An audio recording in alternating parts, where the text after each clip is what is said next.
What happens to King Shark when he dies? I don't know.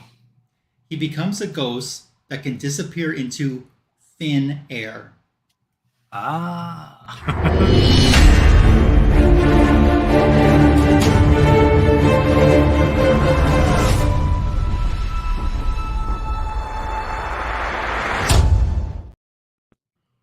It's the greatest DC comic show on YouTube. You found Fanboys Live and the Retro Review. Let's go. Welcome to the show tonight. On behalf of Tim the Comic Collector and Comic Food 2814, I want to welcome you. Let's also say hello to Signature King Shark TF. What's going on, everybody? How are you doing? How was your week? Good. Can't complain. Nice and hot here. But very hot here too.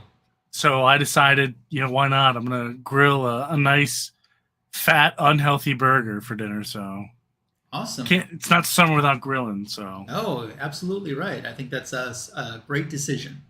But I'm one of those people who just grills year round nonstop. So it doesn't matter what season it is. I'm using my grill.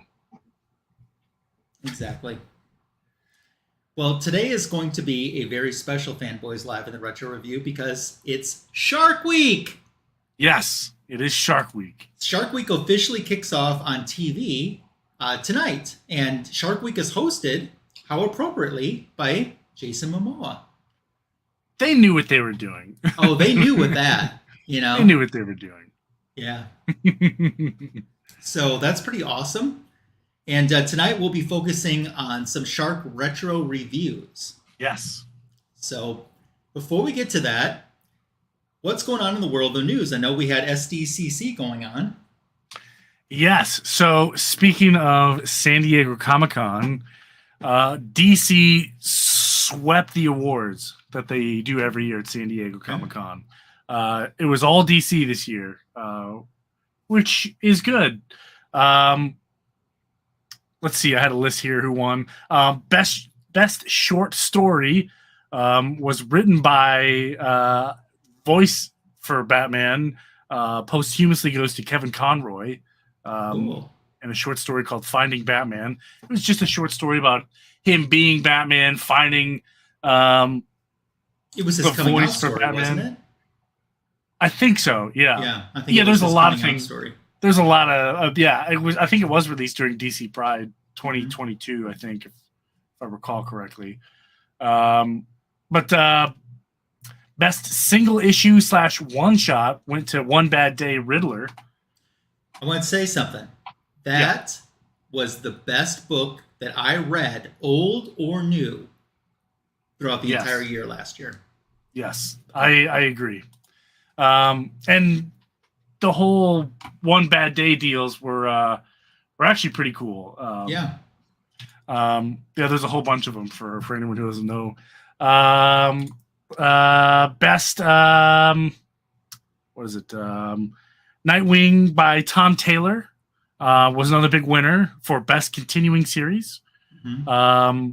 Bruno Redondo, I don't know how to say it. Redondo. Yeah. Bruno Redondo won for best continuing cover art.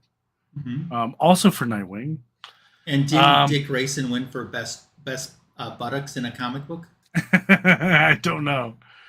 James Tynion won for work on a lot of stuff. He won the most, including best horror series, Nice House on the Lake. Mm-hmm. So it was all DC this year. All 5 major categories went to DC, which is surprising, in my opinion. Because I'm sure there's some great Marvel titles out there that came out. Did they shut Marvel out because Marvel didn't go to SDCC or participate much? Well, neither did DC. I thought DC turned around and made a decision to... Well, there was some DC representation there. Yeah, there was also some Marvel representation, but not like Marvel to the Studios. scale that it was. Yeah. Okay. Yeah, but DC won them all, so it's that's pretty cool, actually. Yeah. The gentleman, I can't remember his name, plays a Homelander. Oh, yeah. You know what I'm talking about. I can't remember his name. Google that. Yeah, I think it's Anthony something or something. Anthony, Anthony. yeah, it's Anthony. Go ahead. Um, followed James Gunn on Twitter and Instagram, and James Gunn and Mr. Saffron both followed him on Instagram and Twitter. I don't know why people make a big deal out of this stuff, but some people say it's like pre-casting for whatever. But who knows? Anthony Starr, yeah. Mm-hmm.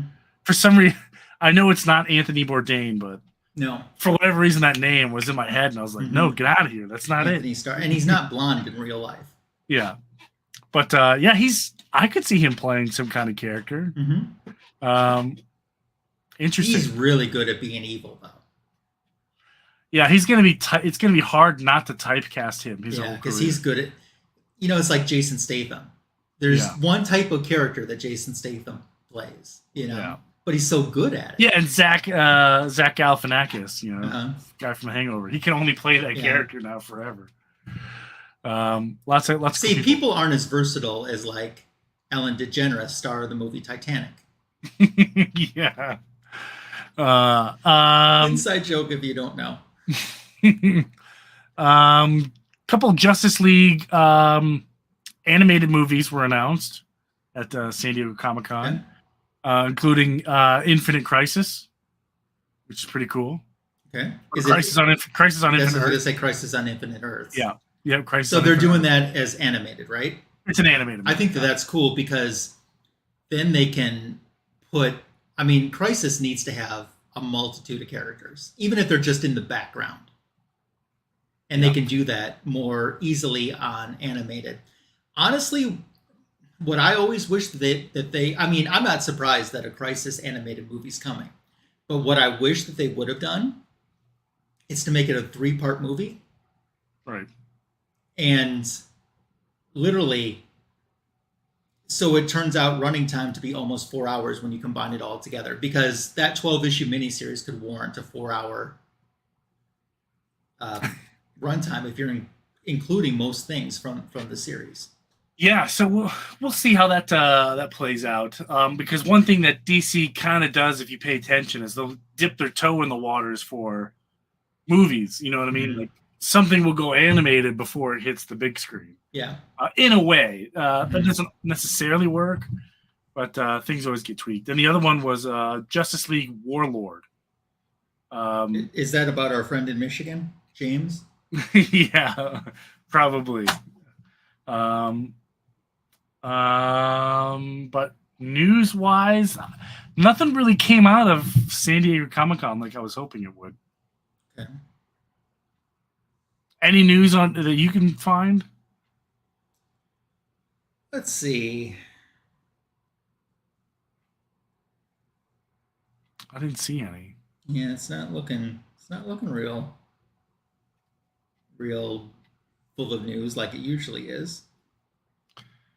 Yeah, but I guess Jim Lee, who got promoted to president of DC Comics, if you recall, a while ago, is really making some big changes, some turnaround. So hopefully we see something positive come out of that. Yeah. Interesting. Slow news week for DC, that's for sure. Here's an article that I found about box office predictions for Blue Beetle. So, all right, take what you want with these predictions. Some of them, in my opinion, are just way too high. But they want Blue Beetle for its domestic run to gross $67 million opening week. $67 million. That seems. Flash only did 55 opening weekend, and that's a character that everybody knows. Yeah. Man, that's a lot. It is a lot. Honestly, I don't have high hopes that it will get to anywhere near that. Are you going to go see it in the theaters, right? Yeah, I'm going to go see it in theaters, absolutely. Yeah. But So Watchmen's getting an animated movie too. That's right. Watchmen was the other one. I knew there was Mhm. another one. I just couldn't quite remember. Yeah, which of course has had such a huge cult following almost initially since its first release. Yes. Yeah. So yeah, we'll see here. Hopefully it does well. But did you make it to your LCS at all this week? Have not. Now, Night Terror's Wonder Woman came out, but I haven't had a chance to make it over there to get it yet. That's right. Which do you have a cover in mind? I'm getting all of them. I already have all of them held for me. Did you get some? I did. I got a specific one by accident. Okay. This is my going to Comic-Con box, so it's quite full. Yeah. What's all that writing on the side? Oh, that is this is a my daughter exclusive. Oh, okay. Some original art. Some original art by my 4-year-old. So, this is a one of one. Okay. Which is pretty cool. There was a time when when COVID hit and nothing was happening, and she would just get bored. I'm like, hey, here's some markers. Mm-hmm. Go to town on this box. Because I'm on a conference call. So this is the Wonder Woman Night Terror variant that I picked up because the cover artist, Tony Harris, will be at Comic-Con. Your Comic-Con. Yes, Baltimore Comic-Con. So I was like, heck yeah. This is also the 1 in 25 Nice variant. So I don't think that there was a foil for her, which is disappointing, to be honest. But if there's a foil out there, I'll snag it. I'm up to 83 books going to Comic-Con. Nice. Quite a few. I also see that if you know Ram V, the artist, Yes. he's working on Detective. Mm-hmm. He announced a 2-year exclusive deal with DC Comics. And he seems like a really talented guy. I really enjoyed some of his stuff. He did a couple of black labels for DC for Aquaman. Yeah. I can't remember the name of the title, but Aquaman something. Anyway, but yeah, I'm familiar with the work, and hopefully he's sticks around for a while because, like I said, he's really talented, and he sells too, which is good. DC actually has some really good talent in terms of writers and artists right now on the roster, I think. Yeah. One that I don't think gets enough credit is Travis Moore. I think that his art is really good. Remind me who that is again? He does a lot of cover art for DC now. Yeah. I don't recall the name. Okay. Hey, let's say hello to Alex Big Blue, otherwise known as ABB, who is in the live chat with us. Thanks for stopping by. It's always great to see you, and I hope you've been well and are enjoying your summer. Yes. Thanks, Alex, for swinging by. I had a question for you, Mr. Lasso. So you like to do these really funny jokes for the show. So I'm going to ask you a question now, and at the end of the show, I'm going to give you. You have to give me your answer. So okay, that'll give me plenty of time to Google it. Yeah, and I'm going to ask Alex Blue the same question. So we'll tell me your ideal Suicide Squad roster. Why think of that? I mean, obviously you don't need to say anything now. I want to talk about teams for a second. DC teams. Give me your top 5 DC teams. Right now? Right now. Justice League? Yep. Teen Titans? Okay.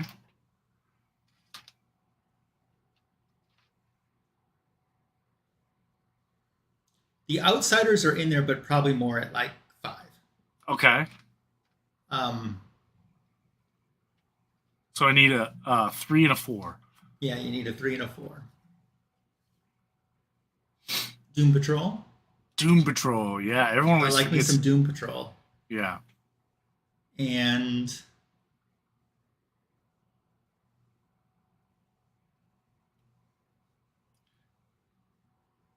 it's tough. It is tough.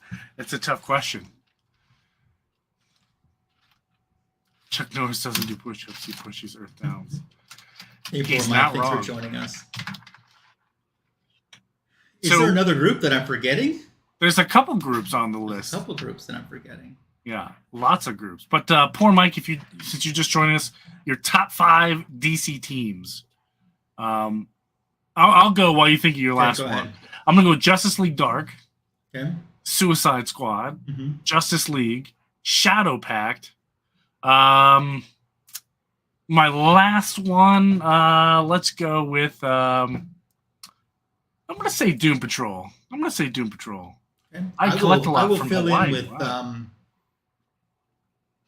Actually, I'll do Suicide Squad. That's not a bad one. So that's good to know. All right, now So the it's corner. interesting that I collect a lot. How are you doing? Great to see you there. We have another community member who's in Hawaii right now. Listen, I collect a lot. Stay out of the water. It's Shark Week. It's Shark Week. Don't do it. Mm-hmm. You picked a horrible time to go to Hawaii. Yep. And then here's a guy that you said is meeting the Justice League in an animated movie. Yes, Warlord. Yeah. Justice League, JSA. There you go. Oh, JSA. Oh, I do like me some Teen JSA. Titans, Suicide Squad, and the Bat Family. Hello to Super Russ 9000. Hello to Kenneth Bird. YouTube must have sent out the notifications that I'm live because now everyone's starting to pile in. 20 minutes late. Yeah. Suicide Squad with Harley. Listen, I don't mind Bat Harley Family. being in the Suicide Squad. I think Ooh, I like Bat Family too.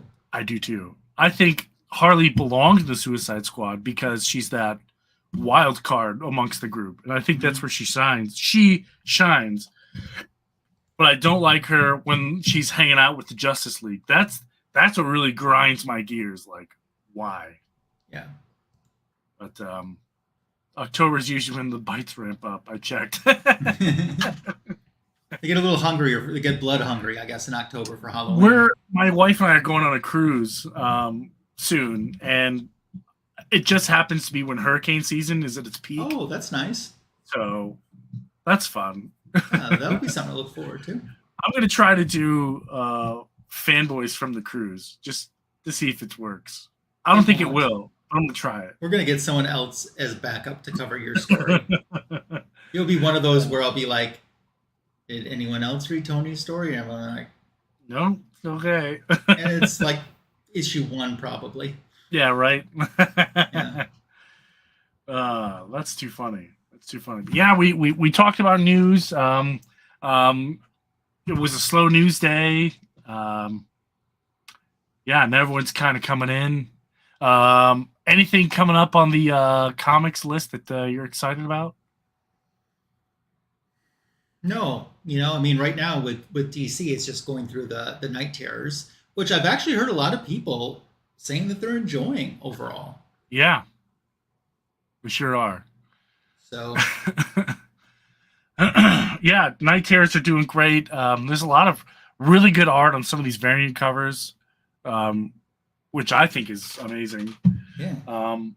Yeah, I've heard lots of positive stuff. So, those of you in the chat that have been reading some of the Night Terrors, what are your thoughts?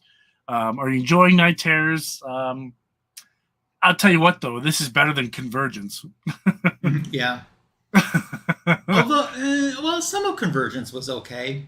It just seemed a little disconjointed, Well, if you look at all the titles they did and some of the talent they got to do with these titles, dude, they were just throwing like whoever, you know what I mean? Yeah, they're doing this much better, and it seems like every other Night Terrors issue is written by Josh Williamson.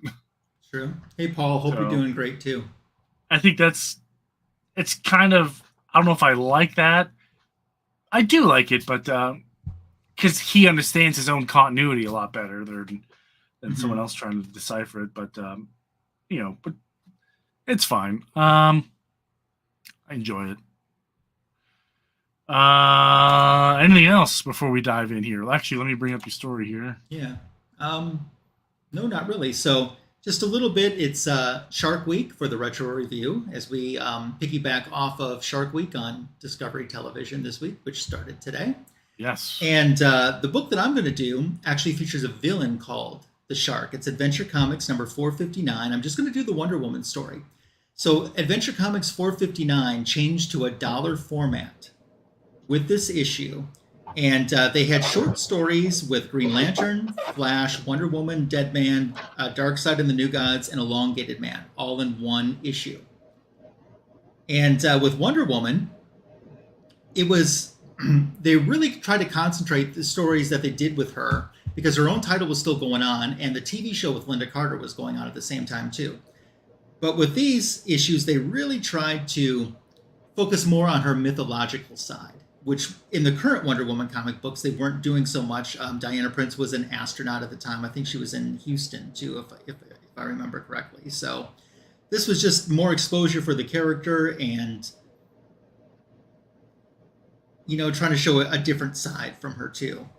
So Jack Abel and Jack C. Harris were the two creators that wrote the story that I'm going to feature tonight in the Retro Review. It's 1979's Adventure Comics number 459. So I got to admit, part of me, when I was thinking about doing the show, I thought about maybe doing it underwater. Is that... Does the voice change when I do that? Yes, it does. Like, does it sound weird? Does it sound like I'm underwater? It does sound like you're underwater. It also sounds like you're a little bit... It sounds like Black Manta is talking to us. Oh, maybe it is Black Manta. Yeah. But I won't do that. But let me... flip back to your regular mic. Yeah. Let me get you here up on the screen. Okay. All right. So first we'll take a quick look at that cover. That's a pretty nice stellar cover. When did this come out? 80 what? 79. And so you want to flip back to your normal mic?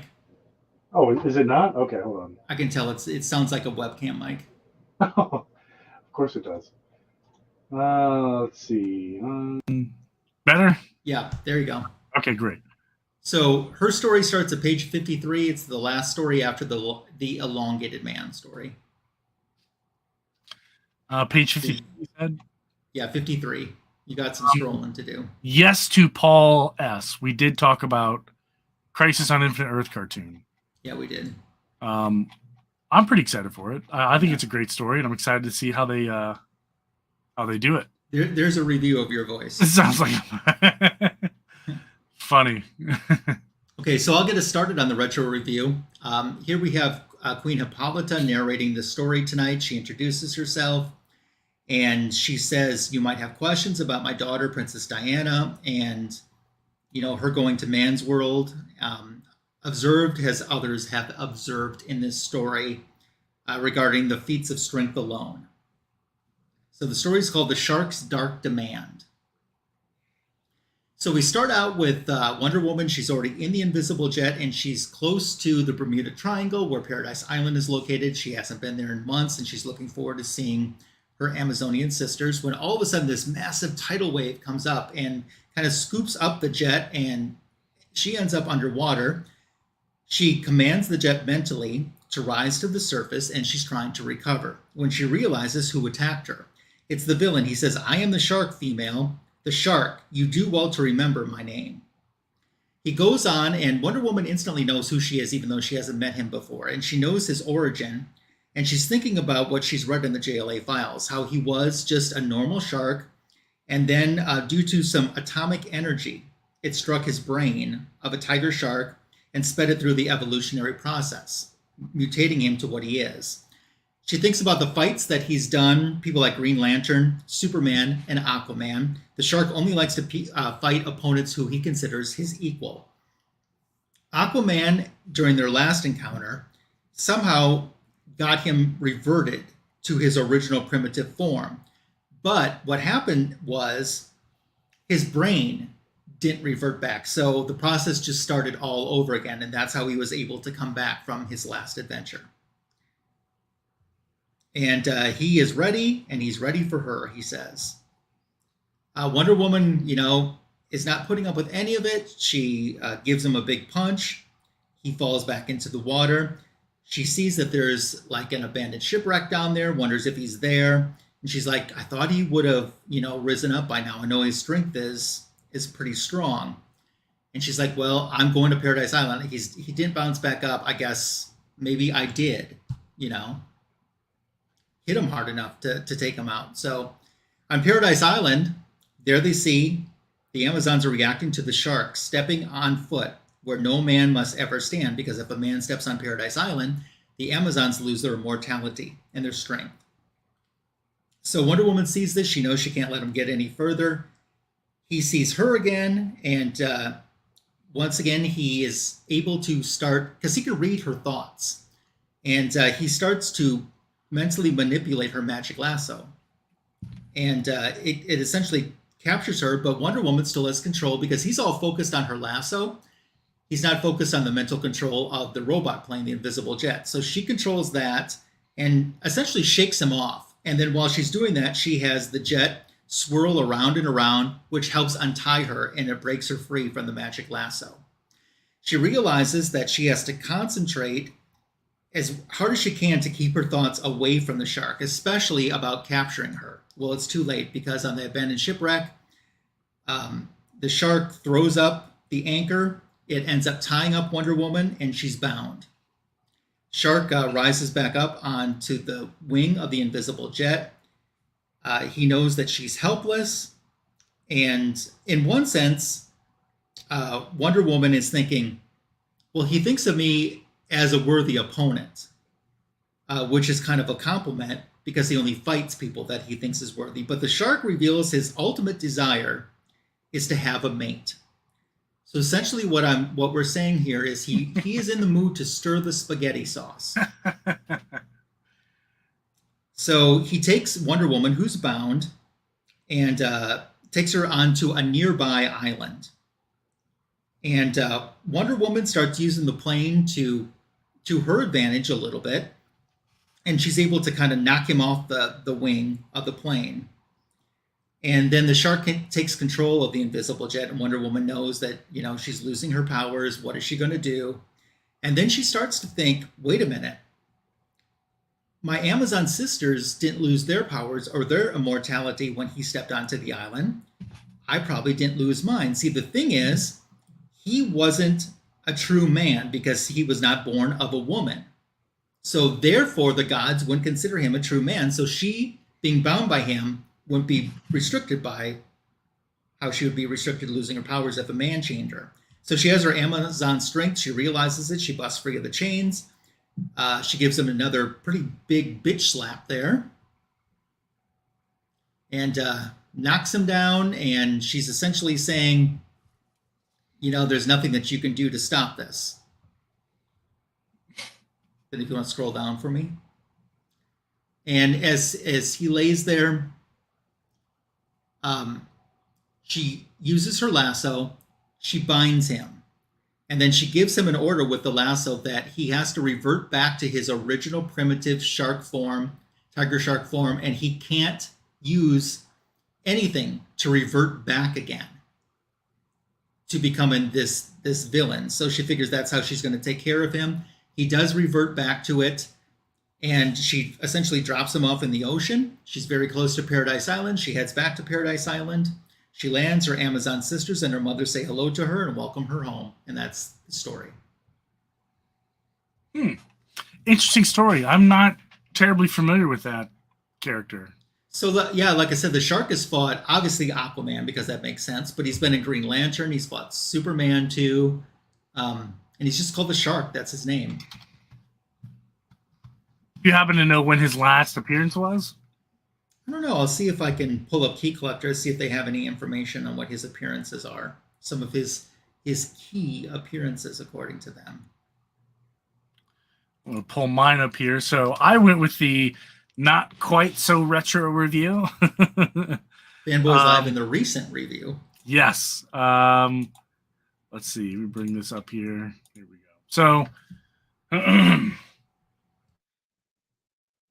I decided King Shark obviously is a super appropriate character for this week. But one thing I will criticize about the current version of King Shark, which is this one that is going around, is they portray him to be this big dumb character, and he's not.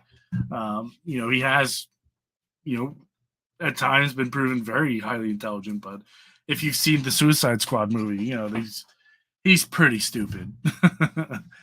But that's okay. It's a pretty good story. So this is kind of like I don't even know how you describe it, but we'll just dive into it. So written here by Tim Seeley. I believe this came out 2019. Here we cut to a Bloodhaven where the Defacer has defaced a Nightwing statue by spray painting is a big what right on his rear end. So interesting. So she gets detained, obviously, and for her graffiti, they send her to Belle Reef Penitentiary for graffiti.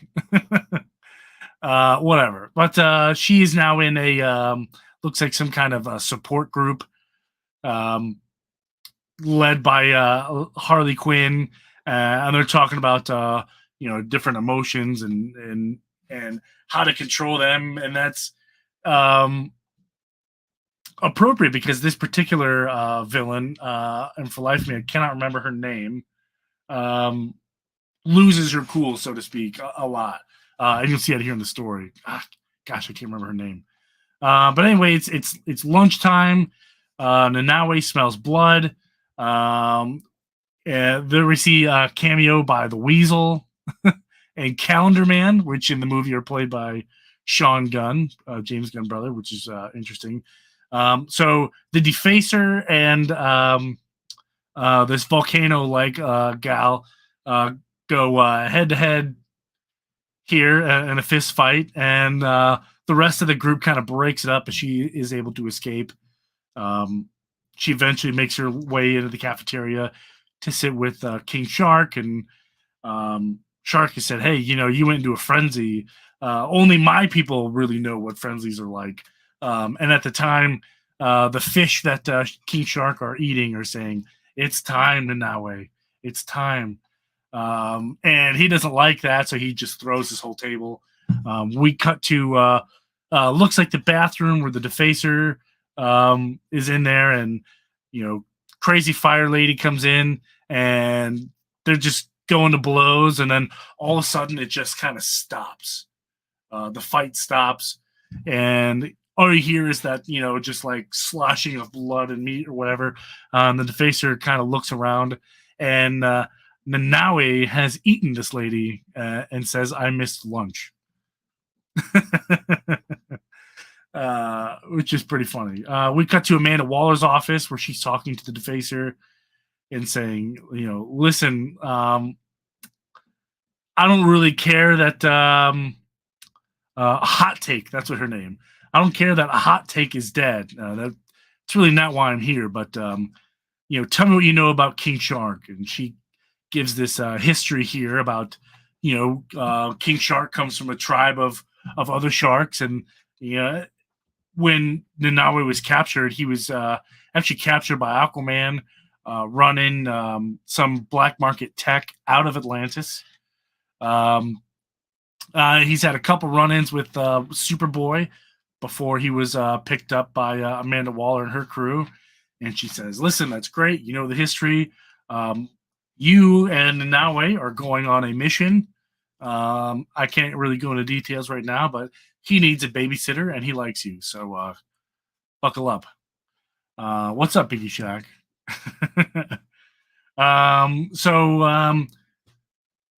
They jump.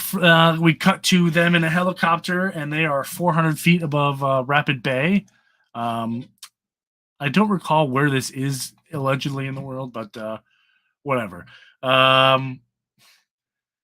So they get dropped into the water, and Defacer's obviously uncomfortable because they're immediately surrounded by sharks. And King Shark says, "Hey, listen, don't worry about it. My people get kind of excited when I'm around. It's fine." But this gigantic, mean-looking shark comes, and his name is where is it? Anyway, it'll come to me. He kind of thinks to himself, like, hey, you returned to the bay of your spawning, my son, and get ready. Oh gosh, I can't remember this guy's name, and it's bugging me. It's King Shark's dad. Gosh, it's gonna bother me. But anyway, he's saying, listen, I told you last time if you would come here, you would have to face a trial, a trial by combat. And then now he's like, hey, come on, I'm one of Amanda Waller's lead guys. I'm not really here for this. And his dad is like, listen, Amanda Waller didn't teach you respect by now. I doubt you're ready for this fight that's about to happen. And he's like, okay, well, who's it supposed to fight? Who's the bigger in the ocean than us? We're sharks. We have no fear. And it turns out that it's an orca.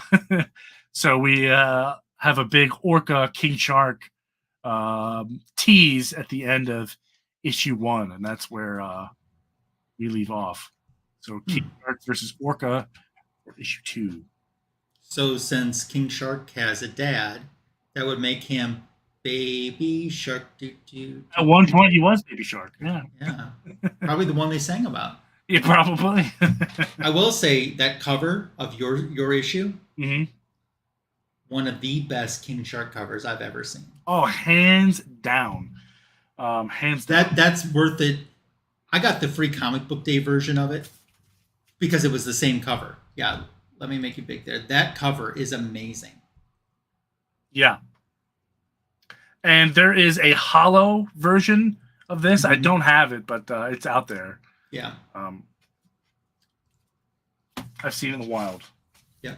I know you said hi, but I want to salute the immortal Biggie Shack myself. Speaking of Biggie Shack, I just want to say he's been on a roll lately, picking up subs, and he's just been killing it. So always is. Keep doing what you're doing, brother. That's right. So thoughts about the stories that we reviewed on Shark Week? Yours, I would say, is a little bit more interesting because it's a character that's not King Shark that is also a shark. So I did look him up on Key Collector. He doesn't even exist on Key Collector. His first appearance was in a Green Lantern comic book, though. Okay, I was gonna say a Silver Age Green Lantern comic book. It is. Let me look here. I just had it pulled up. Green Lantern Volume 2, number 24 from 1963. Okay. My story has, among some of the Wonder Woman fans, that is a very... There's some controversy with that story. Some people say that the shark, the character, the shark, assaults Wonder Woman. I don't see that in that story. I see him saying that he wants to, but I don't actually see him assaulting her. Yeah. And you know what I mean. It's the words that we don't say to get... Yeah, you can't say it on YouTube, but I know exactly what you're talking about. I didn't see that. I see him saying he wants to stir the spaghetti sauce with her. Yeah, maybe it's a combination of verbal and his actions that kind of push that because narrative. He binds her. Yeah, he does bind her and takes her somewhere against his will. That's more human trafficking than anything, but yeah. Human trafficking by a shark. Yeah, by a shark. Yeah. Would it be God napping? I don't know. She's a demigod. I don't know. I don't know the logistics of it. But yeah. But it's I can see it both ways. I understand.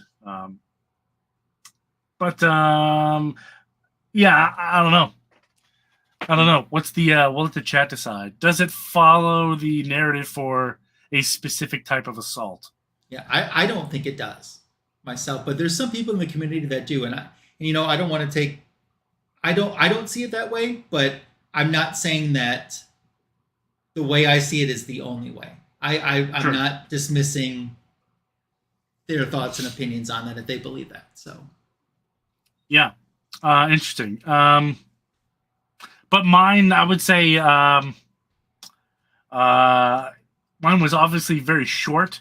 but it had a lot of potential to be good. This is a series I did pick up, but I never read it, so this was a good one for me to go back and check out. You want to read issue 2 now? Yeah, we have time. Yeah, but funny story about this particular run. The writer Tim Seeley was supposed to come to Hershey Comic-Con last year, but literally canceled like the day before. So I was considering buying the foil for him to sign, but good thing I didn't. Yeah. Is he coming this year? No, that's where I met No Good Comics. Oh, that convention. Yeah. He didn't come. But I will say this about the issue. So I do have a 2 variants for this one, or 1 variant. I mean, so here's obviously the cover A, right? Nice and cool. And here is cover B.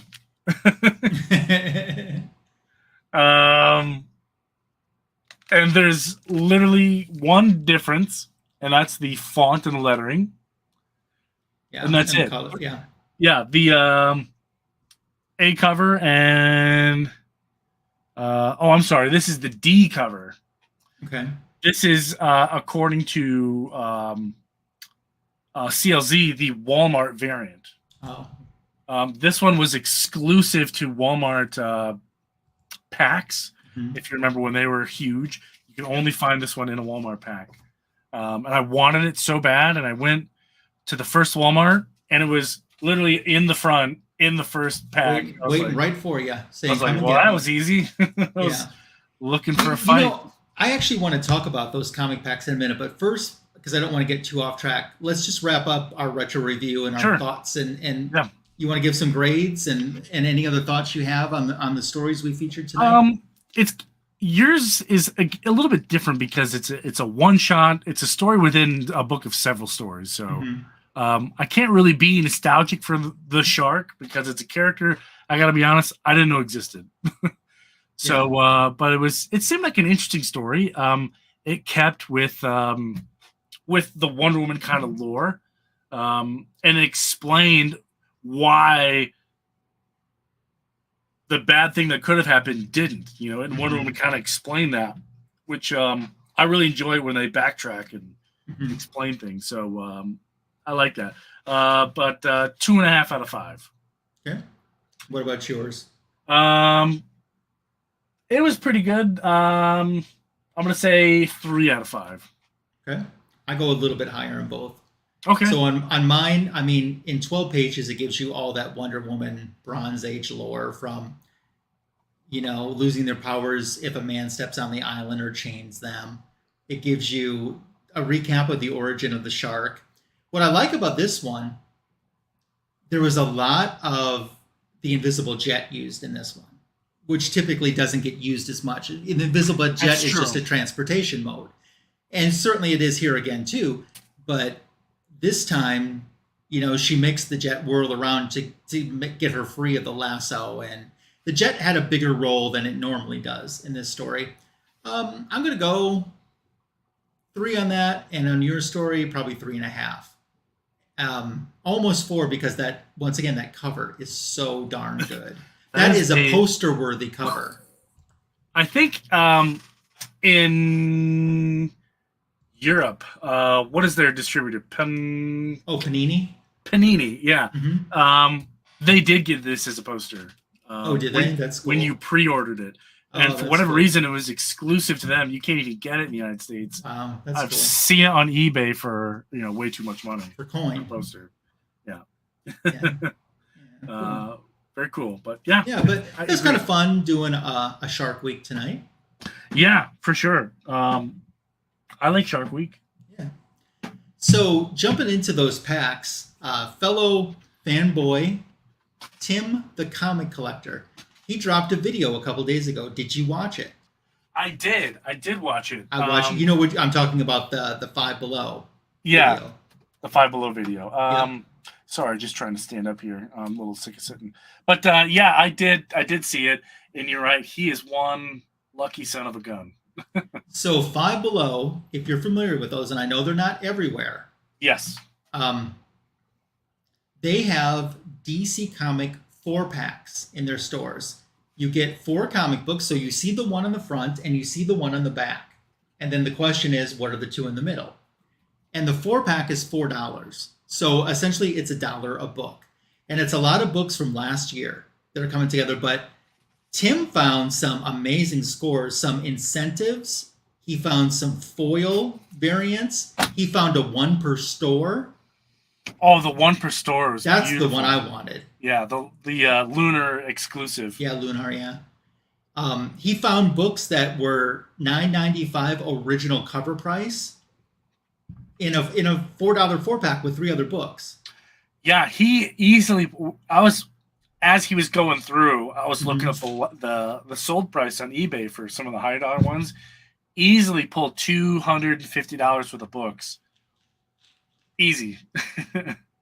And that's not what people were listening for. That's what they were selling for. Yeah.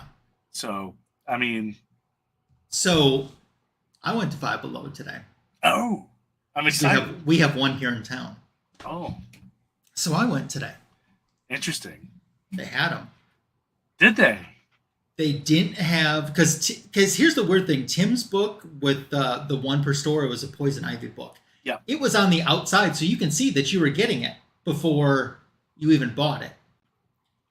I didn't see any that had Poison Ivy on the outside, but I saw a bunch of books that Tim didn't have, because Tim, I think he said he bought every pack they had but 1 maybe. So I saw some interesting stuff. I haven't unboxed mine yet. I kind of like to do it for this week's comic book editions video, but I don't know if I'm going to have enough time to film, edit, upload, and tag and all that before Tuesday afternoon. But if I don't do it on this week's video, I'm going to try to. It will be next week's video. But I'll tell you some of the stuff I saw. And once again, these are just the books that were facing. Or in some cases, there was books that were square bound and had the title written on the side, so I could tell. Yeah. I bought a pack that had one of the Batman One Bad Day one-shots on one side and had a different One Bad Day one-shot on the back side.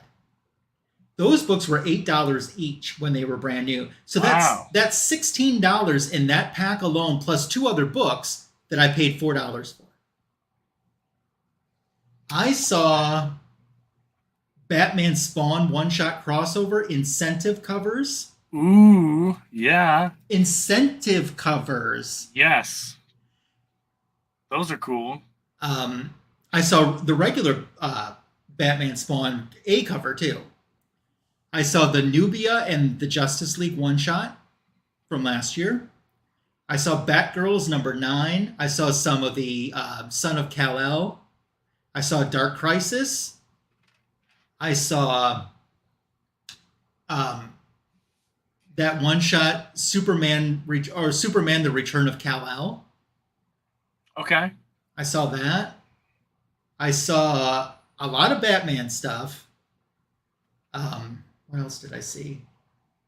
But some of the ones that Tim showed, I didn't really see those. Okay. The foils? He had a lot of foils. I saw the Flash. Tim showed a Flash, and I did see that. There was a Wonder Woman that was visible on one of the sides. They had Superman 75 30th anniversary facsimile. That was in one. No, that was in a couple of them. The Scooby-Doo and Batman Team Up issue number 1, that was in a couple of them. And it's interesting, like if Scooby-Doo and Batman was one of the books that was facing you, the book on the backside was a completely different book. So all the packs aren't the same. Yeah, he killed it.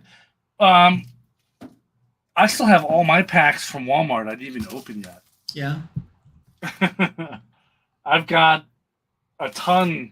I even have some of the first ones that came out with the mask. Yeah. I've probably got one from every gen that's been released, every generation. Cool. So I don't know what I want to do with these. Do I want to keep them? Do I want to hold them? Do I want to sell them? Do I want to A-OK them? Because these were hot for a while. And they kind of, Walmart, for whatever reason, in their infinite wisdom, decided that, wasn't worth their while or whatever to keep these. Well, Five Below has certainly picked them up, and the price is even cheaper. I look it on Five Below's website. You can actually order them right off the site. You just have to Can you ship them really? out. Yep. But you don't know what you're getting, though. You have it's zero Okay. clue. So it truly is a mystery. And I think in a way that's kind of more fun. Do you want to see? I'm not going to open one of my packs, but do you want to see one just of my hold it packs? up. Just hold it up. Yeah, Okay. yeah. Because I want to save it for a video, so I don't want to show everything. Yeah. But Yeah, that's obviously what we can see without opening. I bought 4 packs. And these are what, $5 a piece? $4 a piece. $4 It's $1 a book.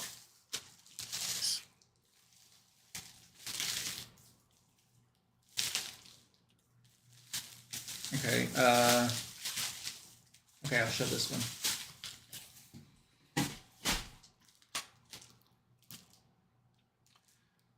Yeah, blow yourself up right there.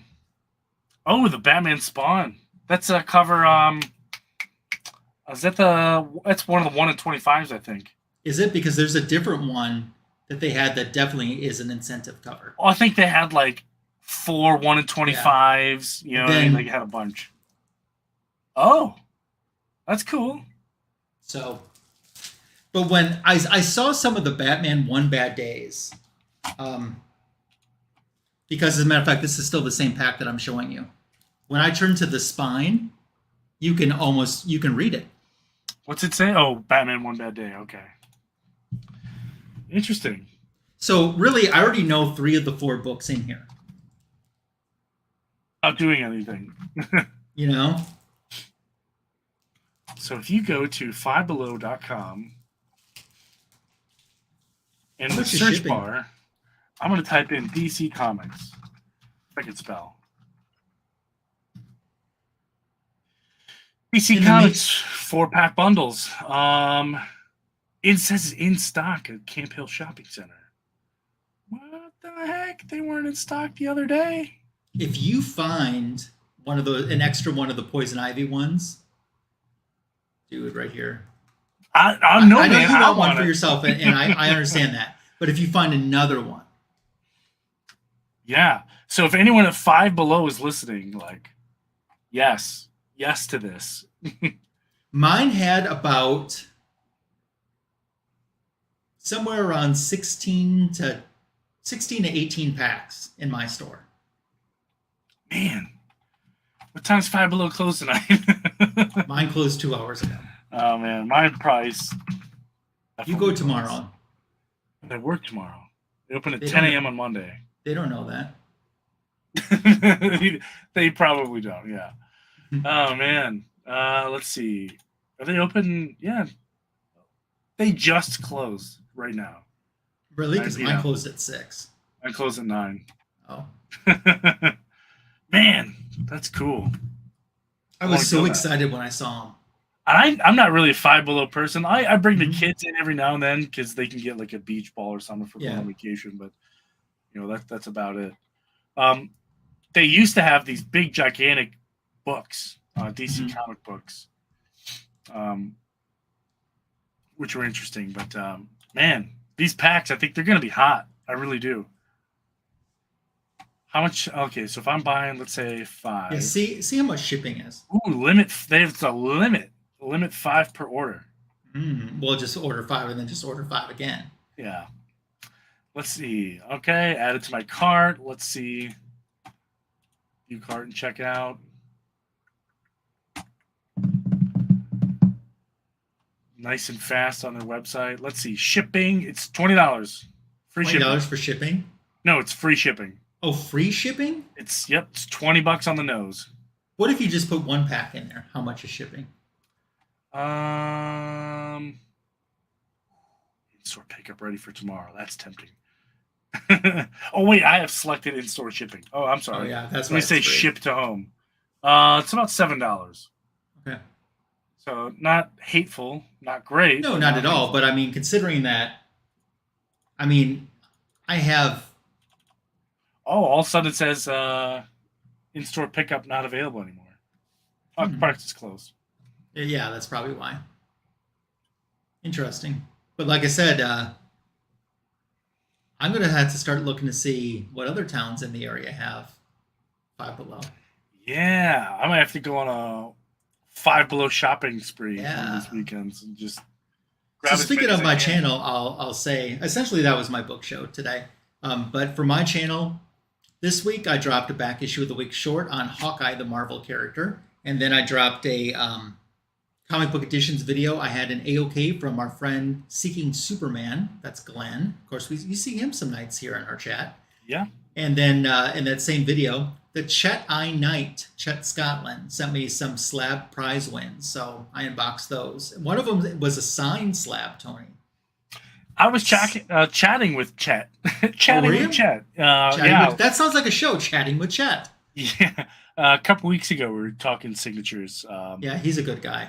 We were both in a chat, and someone called me out for being the signature king. You're like, hey, what's going on, signature king? And he's like, well, if you're the king, you know, how many books do you have? And we were chatting. And he's like, okay, you're the king. So that's already on my channel. Tomorrow I drop, of course, another back issue of the week. It's a DC Comics one, and it's I'm just gonna do a tease for it, okay? Yeah. 3 specific members of a DC group. 3 specific members. Oh, Yes. wow. That's all I'm gonna say. Okay. In my comic book editions video, well, if I can get my butt in gear, I'll try to do an unboxing of these Five Below packs, if I can get it done before Tuesday.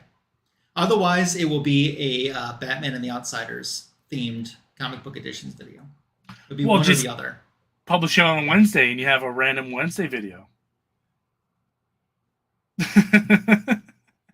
I know it kind of breaks your Yes, it does. Your schedule, but hey, it's Who's kind of got fun. time for that? Nobody, but that's why it's fun. What's going on in your channel?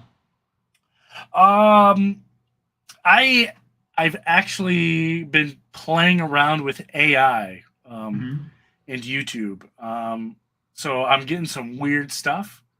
But obviously a lot of shorts still coming out. I still don't understand shorts, but I thought I had a good idea of how shorts worked, and I was doing really well, and all of a sudden it just stopped. But I had one come out today, about 6 a.m. because that's when they decided to say, hey, this is the perfect time to do a short. So I put a short out, and all day it sat at like 3 views, and I was like, oh, like this ain't even worth it. Like, I was tempted to take it down, and I was like, let me just keep it up till after lunch. So the baby fell asleep, so I fell asleep, you know, of course, with the baby. And then when I woke up, I checked it again, 611 views. And I was like, wow, what is happening? I mean, a while to kick in, but it did kick in. It kicked in, but yeah, it's when you look at the algorithm, it tells you like this was way off. It wasn't even close, but anyway, I'm playing around with AI, and for those of you who've been checking out some of my shorts, I appreciate that, and you can tell that the editing is very different because I'm using AI to make these videos for me, and I got to tell you, it's so much easier doing it this way than editing my shorts, and it's, you know, I could pump out like probably 5 or 6 in about 5 or 6 minutes, to be honest with you.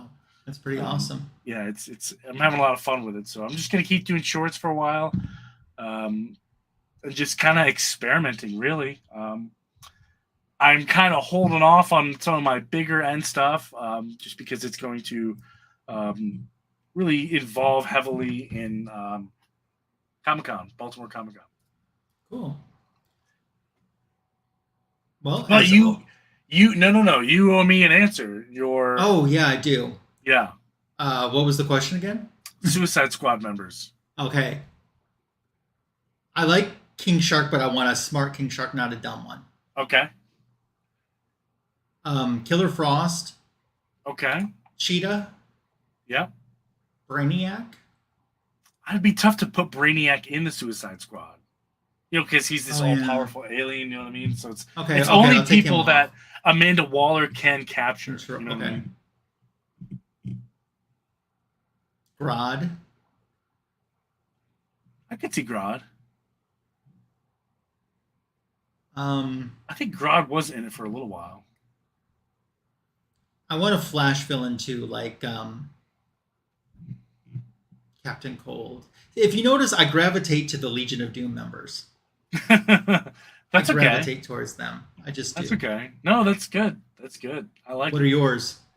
To lead the Suicide Squad, if you recall in the movie, Amanda Waller brings on Katana as like a volunteer / paid person, not really part of her gallery of rogues, so to speak. So to lead them, being paid to lead them, I should say. I'm going to say Deathstroke. Okay. I'm going to include Deadshot. Cheetah. I like Cheetah. I thought that was a pretty cool choice. Black Manta. And one more. I'm going to say The Thinker. Okay. So a broad spectrum of villains. That's my ideal Suicide Squad. That'd be cool if they made that, actually. A Suicide Squad run by a Deathstroke. So yeah. It happened in a one shot, but it didn't work out. So who would win, a Suicide Squad or a Secret Society of Supervillains? I'd say Suicide Squad. Okay. Because they don't have any options. They have to. No Harley. Yeah. Dan says no Harley. You're right, Dan. No Harley for me. Not doing it. Yeah. Hey, Dan, how you doing? Although I do like Harley in the Suicide Squad, but that was a whole nother rant. Nope, no Harley for me. She could be Team B. She can be in my B squad. But that's it. That's all. I think that's it. Anything else you got for the good of the group? No, that's pretty much it. We'll invite you to join us for the greatest DC comic show on YouTube again next week for Fanboys Live in the Retro Review, once again on this channel. And until then, I guess we wish everyone a safe, successful, and happy Five Below hunting. Oh, Yeehaw just popped in before we left. Last second. Yeehaw to yeehaw. Yeah, for everybody who just joined, go to Five Below, find the 4-packs, because they're loaded with exclusives. Yeah. For $4, it's $1 a book. Yes. When's Food coming back? So, whenever we get a hold of the Black Lantern to resurrect him. That's right. Whenever he's done being pissy, I guess. When does the convention end for him? It's Well, not even a comic convention. No, he's on tour promoting his new social media. That's right. He signed an exclusive book deal. Yeah. Foo-credible Hulk. Yeah, Foo-credible Hulk. That's right. Yeah. But yeah, we'll catch everyone next week. So echoing off of Lasso, high five to everybody join the chat if you're on the rewind. Sub everyone up, and links to the Fanboys channel are in the description to this video. If you're watching on the rewind, we always appreciate you making it to the end as well. So have a fantastic week, and we'll catch you next week. Bye.